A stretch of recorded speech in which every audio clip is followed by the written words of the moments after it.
Will AI improve our lives or exterminate the species?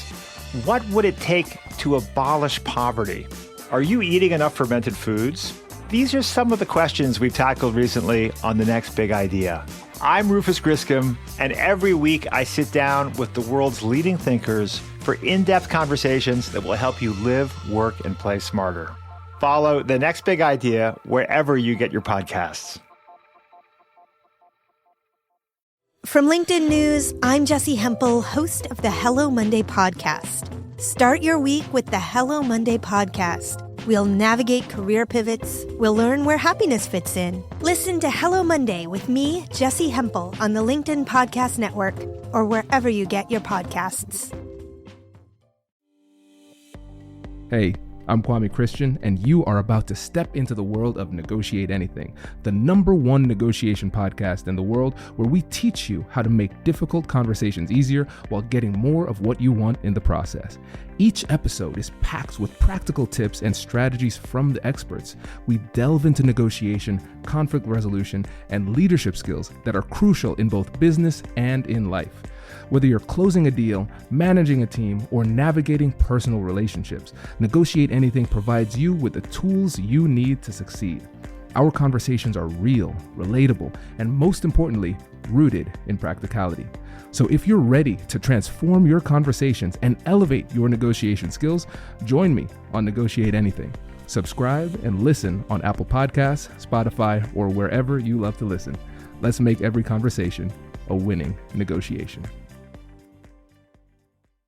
Nikko, welcome to the show. Thanks for having me, Kwame. Yeah, it is our pleasure, my friend. So how about you get us started by telling us a little bit about yourself and what you do? Yeah, absolutely. So I do real estate with Maurizio Umansky. I work at the agency here in Los Angeles. Our office is in Beverly Hills. So I'm a real estate broker. We help clients buy and sell real estate.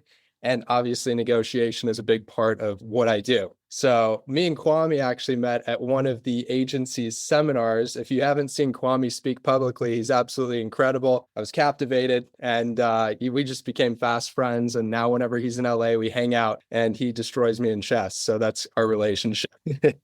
I love it, man. Listen, I wasn't going to say it, but you said it. So yes, listeners, this is great. Nikko and I, we vibed immediately. So I had a great time with the agency events in Austin, Texas. It was a great keynote. I tell you, your team, the atmosphere that you all were able to create at that event, I mean, it was just indicative of the cool culture that you've put together. So it must be cool being part of that team because you started just a couple of years ago, right? Yeah, so I started last year, and it's been the worst time that you could possibly start in real estate. So this is equivalent to, forget 2008. That was a better market because you had people foreclosing. It was a sadder time, but you had people foreclosing on their properties. People were kind of forced to sell. There were deals to be had, so people were buying. There was still transactions. But if you look back at transaction volume, this is the lowest it's been since the housing crisis in the 80s. So for us to be on par with that, this is one of the worst markets in history. That being said, I'm going to discuss a little bit later about how negotiation has helped me become a better agent, and training and my constant need and desire to continue to learn and be a better agent has really fueled my business. And in this year, a lot of people are not doing any business. I've been able to do 5 transactions this year, and it's all because getting out there, putting yourself out there, and hustling, which I know people who are tuning in to listen in on negotiation, I'm sure have some business acumen. They're looking to improve themselves. People are listening to this podcast. So I'm going to share some examples of how I've done that. Hopefully you learn a little bit about the real estate market too. I think it's a market that everyone should know about. But more broadly, we're going to talk about how negotiation is really a common thread, whether you're in real estate, whether you're selling cars, whether you're doing your day-to-day job, whether you have a 9 to 5, you're still negotiating. You got to negotiate for your salary, right? If you're going to get a raise in salary, you got to negotiate. So there's a lot of common threads. So you're going to get tinges of real estate, touches of real estate, but I think more broadly, if you're tuning in, it's going to be about negotiation as well. I love it, man. And here's the thing too, because your approach clearly is leading to success. Because when you're talking about transactions, Nikko, we really have to paint the picture of what type of deals that we're talking about. Because I'm out in Columbus, Ohio, the market is a little bit different. You're out there in Beverly Hills, the property value is a little bit different. So can you paint a picture to the audience of what negotiations look like in your world?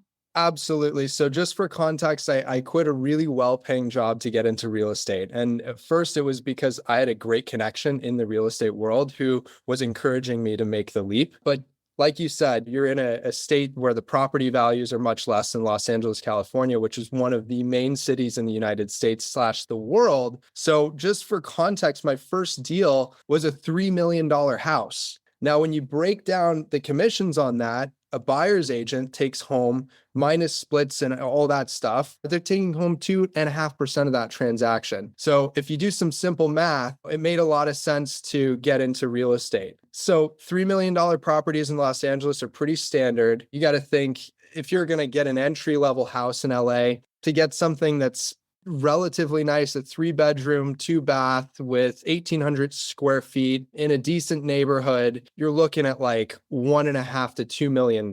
So most people who are my age, who I'm 30, and we're just entering the housing market and we're getting our first place. A lot of people are getting a 1-bedroom condo in an older building for $600,000. So it's just crazy. When you look at the Midwest, you're getting a 3-bedroom, 3-bath house, 2,500 square feet for like $200K. It's crazy. So as an agent, since we get a fee off of whatever we sell, it makes a lot of sense to be in a market that has higher values. That being said, there's a lot of competition. With a lot of competition, it's really important to differentiate yourself. I wear, and this is no joke, I wear a full cowboy outfit out sometimes just to get conversational flow. I'll get 5 conversations I've calculated per day that I wear a cowboy outfit. Just, oh, where are you from? Where'd you wear that? And I used to live in the Midwest, so it's not too far off to be wearing a cowboy outfit, but it's a conversation starter. And then you start with, yeah, where do you live? Oh, I live in West Hollywood. Okay, West Hollywood. You like West Hollywood? Yeah, it's cool. Oh, where would you live if you didn't live in West Hollywood? I'd live probably Long Beach. I don't really like LA that much. Oh, do you own in West Hollywood? You renting? I rent, but I'm probably looking to own a space. Well, I'm a real estate agent. I'm going to give you my card. If you have any questions, let me know. I work with that area. So the cowboy hat, although it's kind of crazy, and it's nuts, it works. You have to just figure out what works for you and go with that. For me, I'm a confident person. Like, I'm fully cool with who I am, whatever I want to do. Like, I'm my own best friend / number one advocate. So you have an idea, execute it. Don't be afraid to execute it and move forward. So that's just a little background on how I think about real estate and life. And in LA, when the competition's so thick, it's not like I could just wear whatever I want and blend in and hang at home. Like, I have to make the effort to go out. I have to make the effort to put myself in places where I will get those victories and those wins. So, and a lot of it too is who you know, connecting with your sphere. People do business and sales in different ways. There's cold calling, door knocking, which are all great methods and methods that I probably will end up doing more of as time goes on. But so far for me, it's been totally interpersonal. I grew up in Los Angeles, so I know a lot of people here, and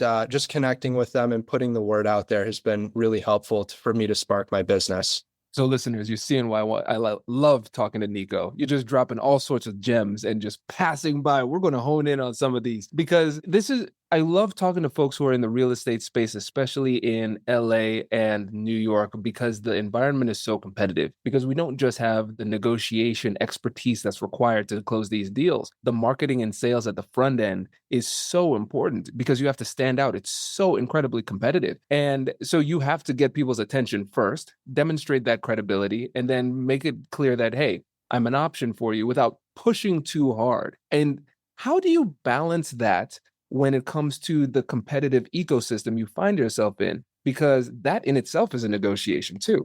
Absolutely. So the cowboy hat's great, but if you don't know shit about real estate, and pardon me cussing, I know your editor's going to have to beep it out. If you don't know anything about real estate, the cowboy hat doesn't matter. So you need something to qualify yourself.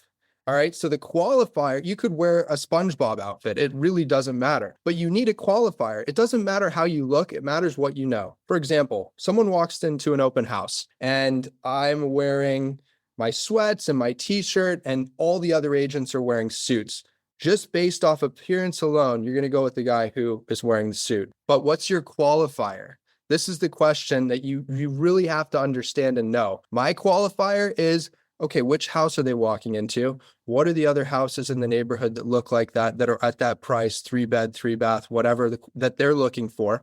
What's the difference? Okay, 123 Main Street down the street. How is it different? Is it a 1-story, a 2-story? If an older couple walks into my house and I'm wearing sweats and I don't look qualified, what am I doing to qualify myself? So they walk in and I say, hey, how are you doing? Oh, we're doing good. We looked at the house. It's not really for us. We're looking for like a 1-story because our knees are bad. We're getting old. Oh, did you see 123 Main Street down the way? It's a cool house. I didn't really like how the fireplace is positioned, but it's kind of a nice option. You could go in, you've got the primary on the lower story. It's still got a pool. It might be an option for you. Or there's also 225 Main Street down the street even further.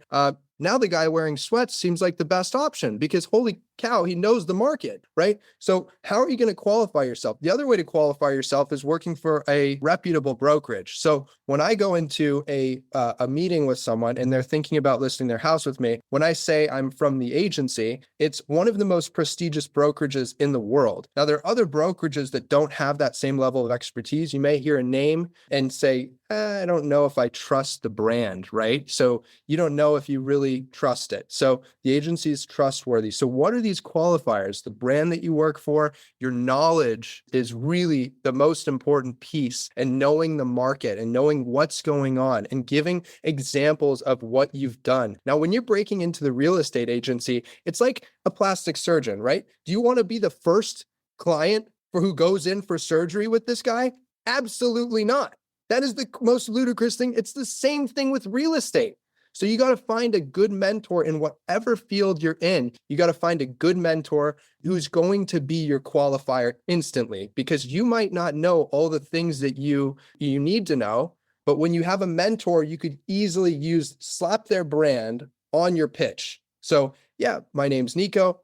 I work directly with the CEO of the agency, Maurizio Umansky, titan in our industry who's closed incredible deals for the last 30 years, and they're totally hands-on with me. So that's like instantly like, oh, wow, that's amazing. And then bring Maurizio to the listing appointment, show that he's there, and then get his advice as you're moving forward. You're going to get osmosis. You're also going to lose the deal if you don't bring in a mentor. If you don't have a mentor, you might risk losing the deal because you don't really know. And think about real estate. The thing about it that I've learned in the last year, there are 1,000,001 things that you have to know to get a transaction done. When people say, oh, I'm not going to use an agent, I'm like, good luck. Like the amount of paperwork, the amount of disclosures, the knowledge that you have to have, knowing what to do and when, I believe there's like 200 plus items that you need to execute in order to close a real estate transaction. Think about all the people involved in that. Think about all my inspectors that I have to call when I'm looking through a house. Think about my transaction coordinator who's helping with all the paperwork. What to speak of the CAR forms that you have to be a realtor, a California Association of Realtor forms,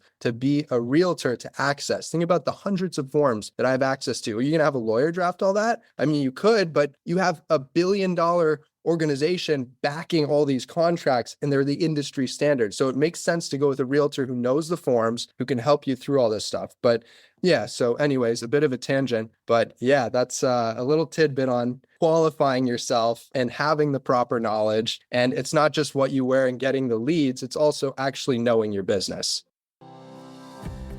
Hello, my friends. Before we get back to today's episode, I want to ask you a question. Have you ever wondered how to elevate your team's negotiation game and how you can help the folks on your team have better, difficult conversations? At the American Negotiation Institute, we offer transformative keynotes and workshops tailored to empower professionals with top-tier negotiation and conflict resolution skills. Whether it's a keynote for your next event or hands-on training for your team, we've got you covered. Don't just negotiate. Master the art with the American Negotiation Institute.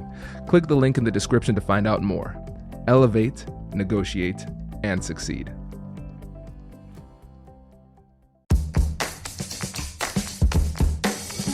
Hey you, I'm Andrew Seaman. Do you want a new job? Or do you want to move forward in your career? Well, you should listen to my weekly show called Get Hired with Andrew Seaman. We talk about it all, and it's waiting for you, yes you, wherever you get your podcasts.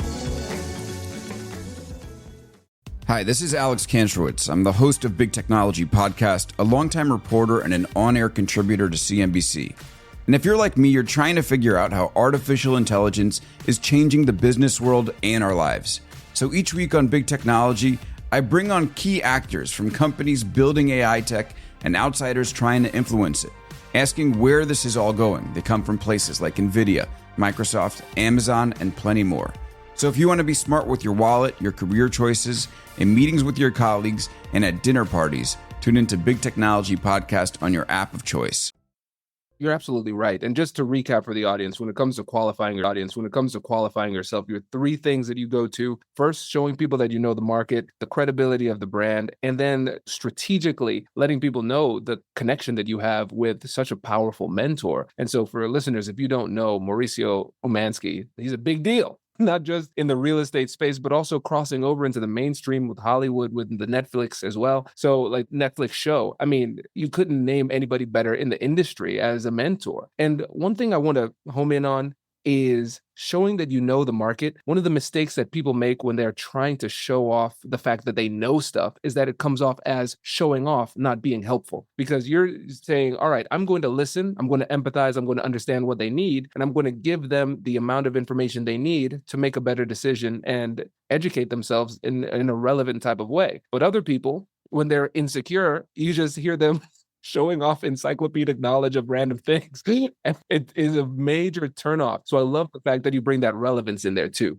Totally. It's way easier to be an encyclopedia of, oh yeah, this fact, that fact, because it takes you 2 minutes to learn the fact, and it takes you 2 minutes to explain the fact. It takes you 3-4 hours to understand the market in a neighborhood, and 2 minutes to deliver the important information that they need. So it's a lot harder to be helpful versus actually just knowing a fact or two or three. And it's actually such a turnoff. It's like, I didn't need to know about that information, and then you've already lost them. So yeah, there are three things that really determine the value of a transaction, whether if something's sitting on the market for a long time. For example, if I have a listing, there are three things that really determine whether or not it's going to move.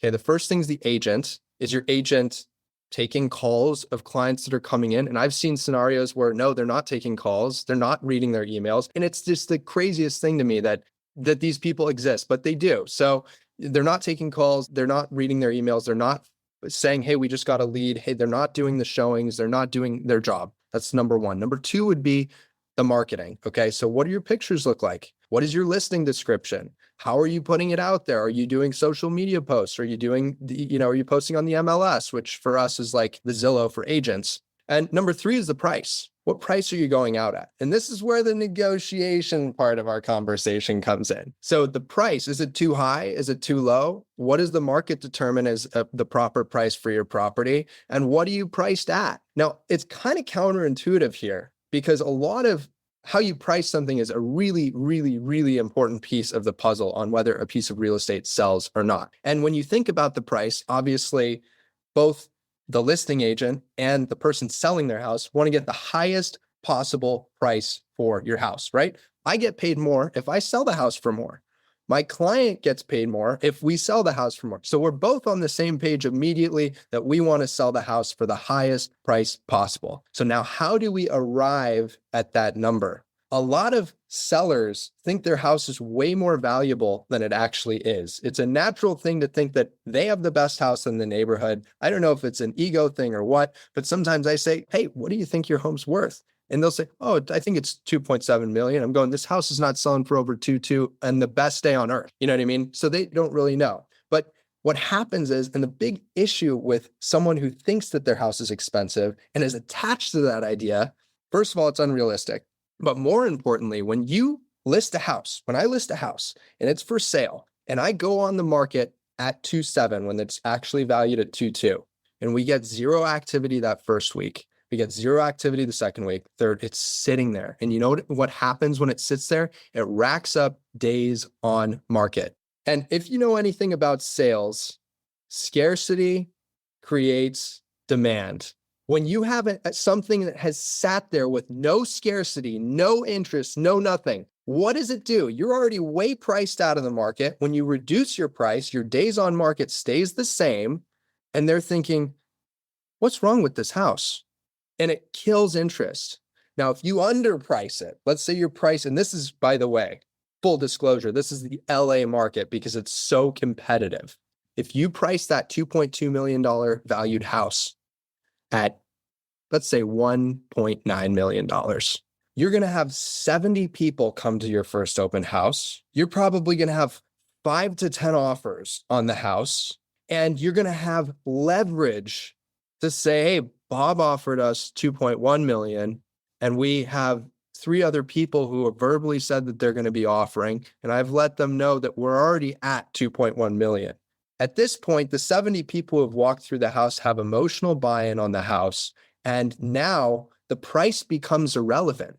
Now it becomes this kind of bidding war thing. I hate to use that word, but it becomes almost like a bidding war, right? Where everyone's like attached to the house now and they want to win this house. So it's a really tough market to be in LA because of this. And agents will intentionally price the house a bit lower than the actual value to get a massive amount of interest. It helps offload the property quickly, and you're able to leverage different offers against each other. So it's an interesting thing. And this is where, like, I'm sure you have a lot of thoughts on this, but I'll let you go ahead and yeah, if you have any questions, Kwame, for me, well, I'm just going. So This is so good. You just wound up the Kwame negotiation doll. I love this because the negotiation starts off with the pricing strategy, right? But even before we get to the pricing strategy, we have oftentimes the tougher negotiation that you have with your own client for what the price should be. Because there's a difference between you as a real estate professional knowing how you should price things and you as a real estate professional successfully persuading your client to post the house at the right price. And so in psychology, this is called the endowment effect. So once you own something, you value it higher. And so every year that somebody spends in the house, they're investing more emotionality into it, and that price point goes up and up and up. So if the same house belonged to somebody else, they would say this is a $2.2 million house. But if that same house belongs to them, this is like 2.7 because of the emotional tax. exactly. So that's one of the tough negotiations. Then let's say we actually get it down on the market for something that is too high when we don't get the appropriate buzz. Really what this is this lack of the scarcity principle is not acting in our favor. But even more so than that, it's social proof, which is the wisdom of the crowds. What are the crowds saying? Crowds are saying something's wrong with this house. And so they're not going to investigate further. That's the thing. It is an emotional conclusion that they come to. Everybody is saying no to this house. It's been on the market for how long? What's wrong with this house? Pass on it. They're not going to dig deeper. And then on the other side, it's still ultimately an emotional decision because they're saying, wow, there are how many offers on this house? It's been on the market for like 3 days and it's already got offers. Everybody wants this. I want it too. And again, they're using that same psychology, looking at the masses, seeing what they're doing, and then following suit. Ultimately, it's still an emotional decision, but there's so many layers of persuasion we have to get to in order to arrive at that conclusion.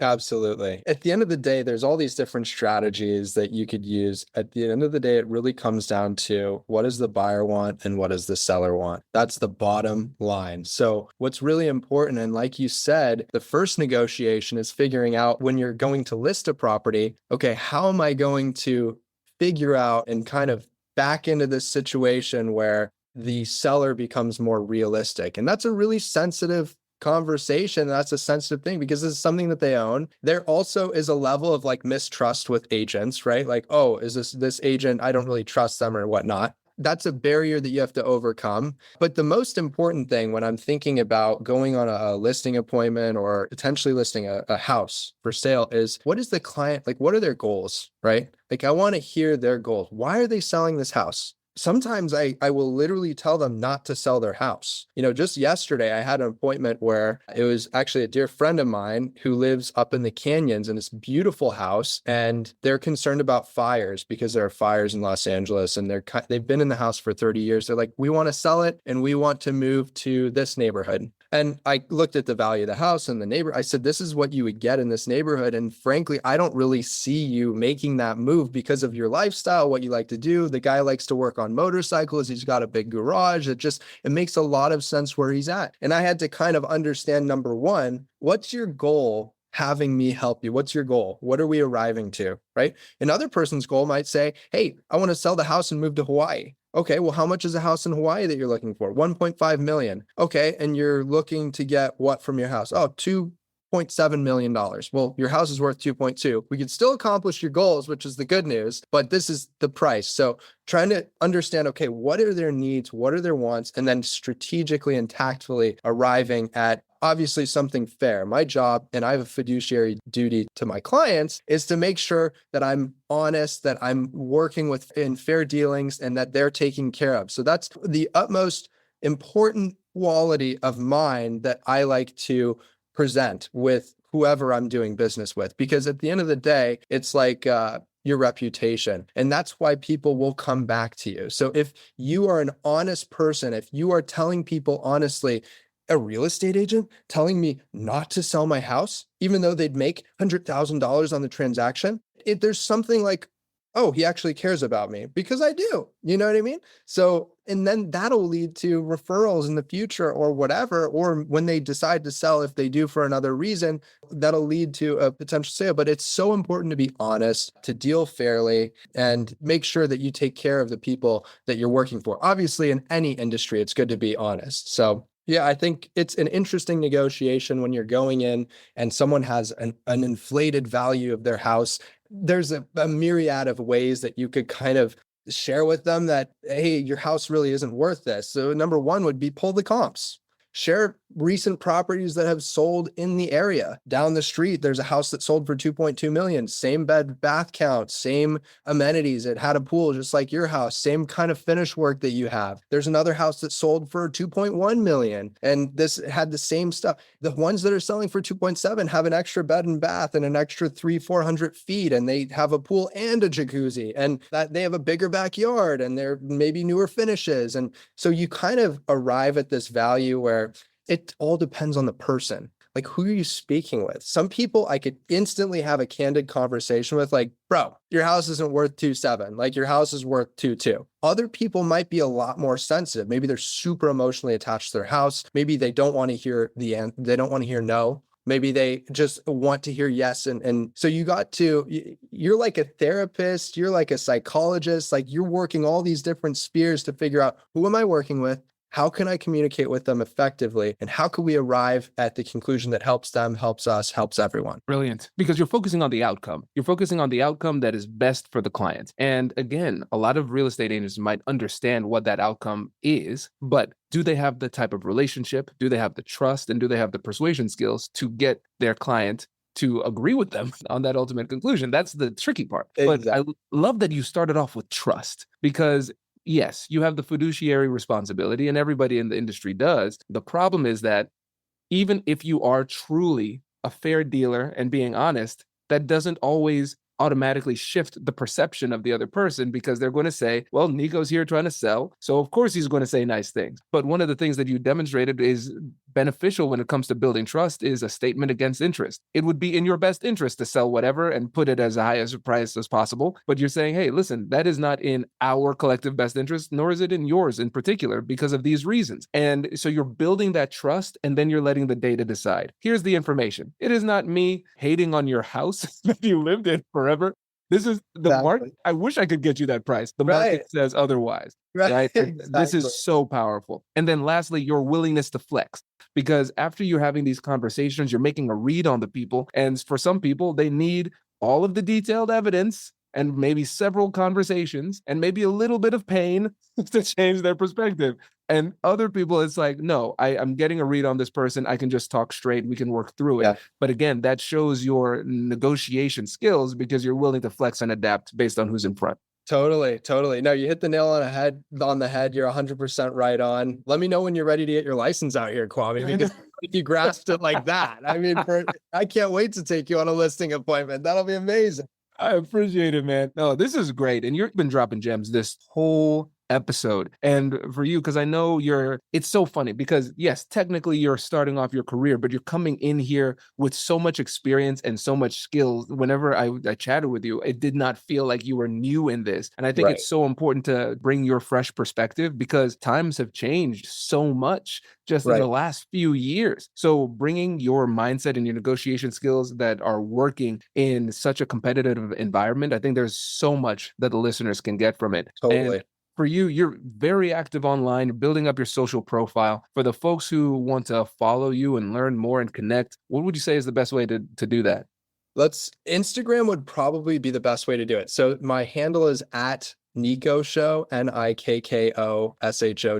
It really is a show. You don't know what you're going to get. You could get some crazy videos. You could get some real estate related content. Sometimes I post a video and I'm like, I may have just lost a couple of clients from this video. I don't know, but I hope people work with me because I'm authentic. It's kind of the concept of sweats at an open house, but knowing your stuff, like people will still want to work with you. So yeah, please follow me on social media. Love it. Nikko, thank you so much for coming on the show, brother. Really appreciate it.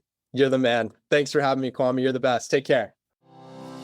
Congratulations! You've just joined an elite club. By listening to a full episode, you're now officially on the Negotiate Anything team. So welcome aboard. What most team members do is they subscribe to the podcast because that allows them to automatically get the latest episodes of the show.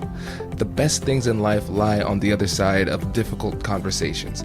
Keep learning, keep practicing, and keep getting better. Your relationships will improve, your career will soar, and you'll have the confidence you need to get the most out of these crucial conversations. Again, thank you for joining the team. We're excited to have you, and I will see you in the next episode. I'll catch you later.